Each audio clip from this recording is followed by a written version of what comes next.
नमस्कार। कौशल योग की आज की इस कड़ी में हम लोग महर्षि ईश्वर कृष्ण द्वारा रचित सांख्य कारिका के 5वीं कारिका की व्याख्या करने का प्रयास करेंगे। तो आइए हम देखते हैं कि 5वीं कारिका में वे क्या कहते हैं। प्रति विषया अध्यवसायो दृष्टम त्रिविधम अनुमानम आख्यातम तल्लिंग लिंगी पूर्वकम आप्त श्रुतिरि आप्त वचनंतु। यहाँ पर वे उन्हीं तीनों प्रमाण की व्याख्या करने का प्रयास कर रहे हैं, उस पर और कुछ ज़्यादा एलाबोरेट कर रहे हैं।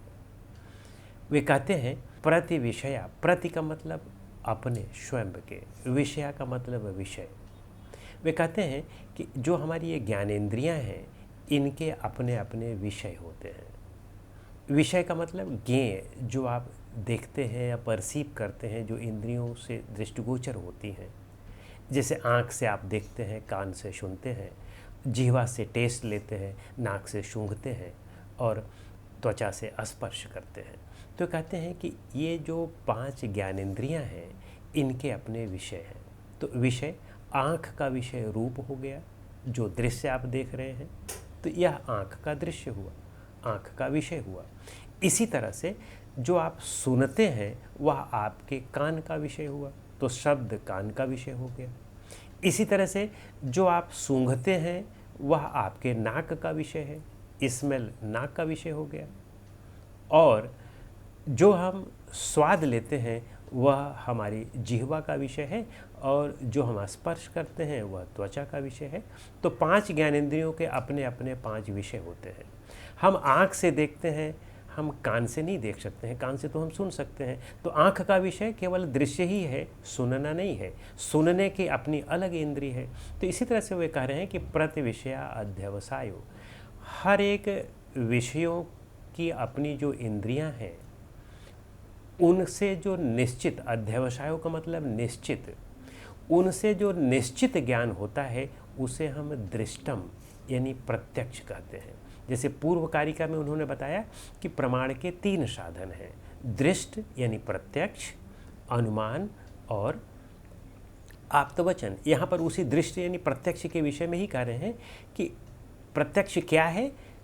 आपके अपनी इंद्रियों से जो विषय दृष्टिगोचर हो रहे हैं, इंद्रियों के विषयों से जो निश्चित ज्ञान, अध्यवसाय हो रहा है, निश्चित ज्ञान हो रहा है, उसे हम प्रत्यक्ष कहते हैं।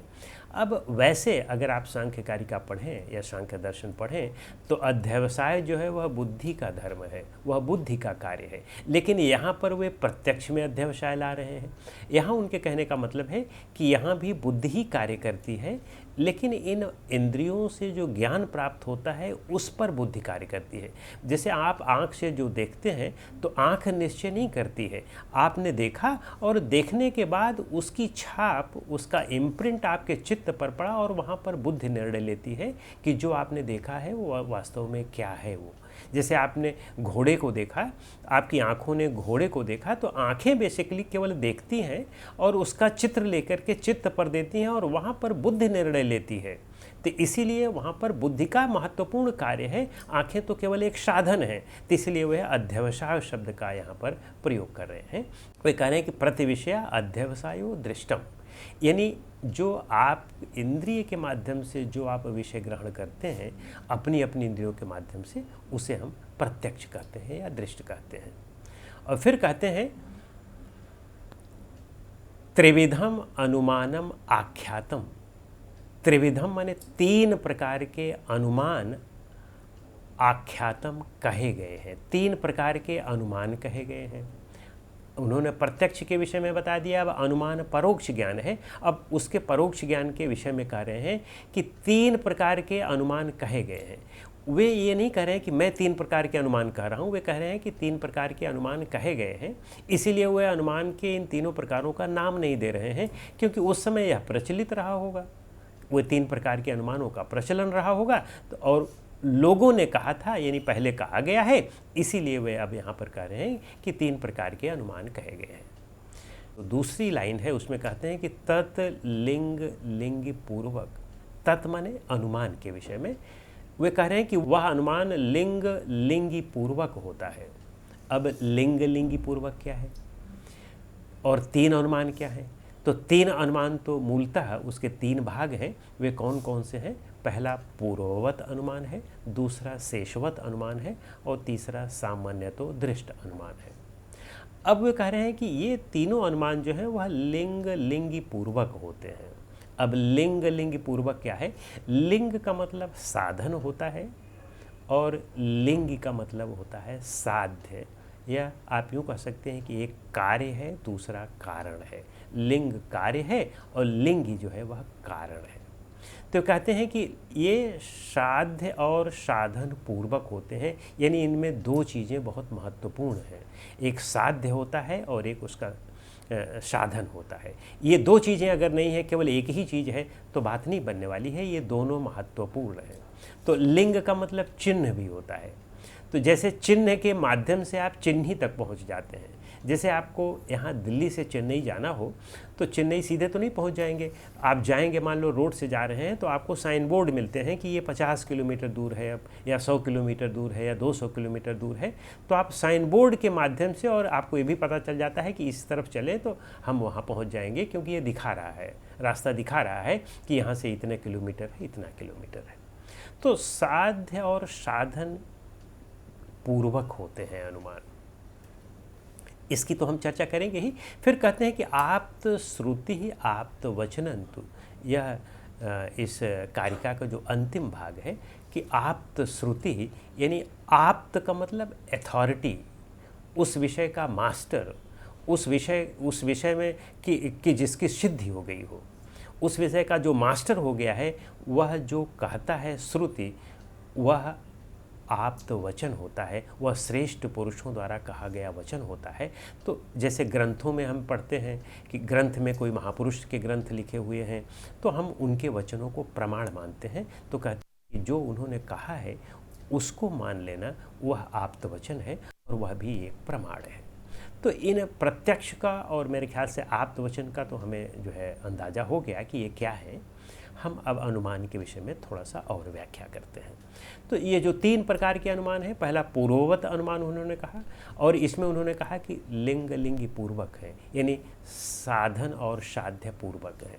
तो साधन और साध्य का यहाँ पर क्या मतलब है कि जैसे आपने पहले कहीं देखा हो कि जहाँ पर आग है वहाँ पर धुआं होता है। तो आग जो है वह साध्य है और धुआं साधन है। एक व्यापक है, आग जो है वह व्यापक है, और साधन जो है वह व्याप्य है। वह कम स्थान पर जो होता है उसको हम व्याप्य कहते हैं। तो कहते हैं कि इन दोनों के आधार पर, और धुआं तो चिन्ह हो गया, इसीलिए उसको लिंग कहा गया है, और लिंगी उस चिन्ह के माध्यम से आप जहाँ तक पहुँचते हैं, उसके कारण तक पहुँचते हैं, साध्य तक पहुँचते हैं, वह लिंगी हो गया। तो कह रहे हैं कि जब आप लिंग से लिंग की तरफ पहुँचते हैं, आपने पहले देखा कि जहाँ पर आग है वहाँ धुआं है, और जहाँ धुआं है वहाँ आग है। जब आपको यह निश्चित ज्ञान हो गया, प्रत्यक्ष हो गया, तो अब आप अगर दूर कहीं पहाड़ पर धुआं देखते हैं तो उसके आधार पर आप ये ज्ञान कर लेते हैं कि वहाँ पर आग भी होगी। तो लिंग यानी धुआं के आधार पर लिंगी का मतलब आग का आपको ज्ञान हो गया, आपने अनुमान लगा लिया। लिंग लिंगी पूर्वक अनुमान कहते हैं। तो यह जो है यह पूर्ववत अनुमान हुआ। पूर्ववत का मतलब हमने पहले से देख रखा है कि जहाँ पर आग होती है वहाँ धुआं होता है, और इसमें अन्वय और व्याप्ति का संबंध है, यह हमने देख रखा है। और उसके आधार पर अब हम जहाँ भी धुआं देखते हैं तो हमें आग का अनुमान हो जाता है। हम आग वहाँ इंद्रियों से अपने प्रत्यक्ष नहीं देख रहे हैं, हम उस साधन के माध्यम से साध्य तक पहुँच रहे हैं। और यह अनुमान ज्ञान यह बहुत महत्वपूर्ण प्रमाण की कोटि है, और लगभग सभी ने, चारवाक के अलावा लगभग हमारे सभी भारतीय दर्शनों ने इसका उपयोग किया है, क्योंकि इसके बिना इसके हम मूलतः ज्ञान तक बहुत पहुँच ही नहीं सकते हैं। सारी चीज़ें तो प्रत्यक्ष इंद्रिय गोचर नहीं हो सकती हैं, तो इसलिए अनुमान की आवश्यकता होती है। अब इसके बाद हम शेषवत अनुमान पर आते हैं।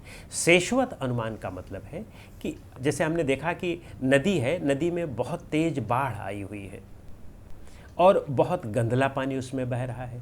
तो इसके आधार पर हम इस निष्कर्ष पर पहुंचते हैं यह अनुमान लगाते हैं कि नदी के मूल की तरफ कहीं जोर तेज बारिश हुई होगी और इसी वजह से अब नदी में अचानक गंदा पानी और अचानक इसमें बाढ़ आ गई है। तो हम वर्षा का अनुमान पहले कर ले रहे हैं, यानी व्यतिरेक के माध्यम से हम अन्वय तक पहुंच रहे हैं, तो इसलिए इसे शेषवत अनुमान कहते हैं।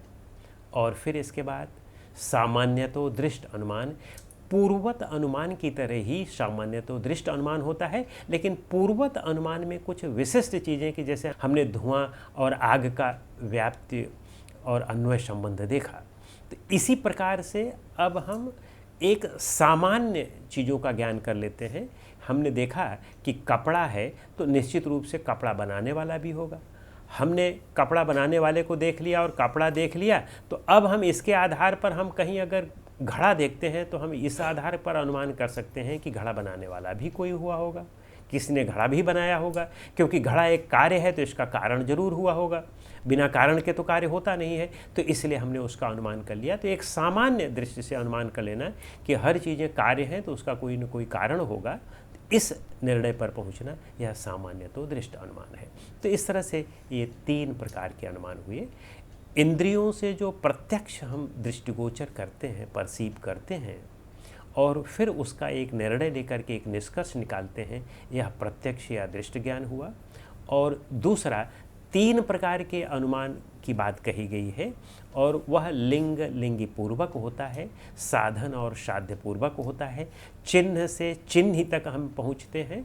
तो वह 3 प्रकार के अनुमान पूर्ववत, शेषवत और सामान्यतो दृष्ट हुए। और फिर वे आप्तवचन के विषय में कहते हैं कि जो आप्त पुरुषों ने, श्रेष्ठ पुरुषों ने, महापुरुषों ने जो चीज़ें बोली हैं या लिखी हैं, उनसे जो हमें ज्ञान प्राप्त होता है उसे उन्होंने आप्तवचन कहा है। तो इस तरह से यह 3 प्रकार के प्रमाणों की उन्होंने अच्छी तरह से व्याख्या कर दी। अब इसके बाद अन्य कारिका में वे 3 प्रमाणों के कार्य के विषय में भी बताते हैं, तो उसकी चर्चा हम लोग अगली कड़ी में करेंगे। नमस्कार।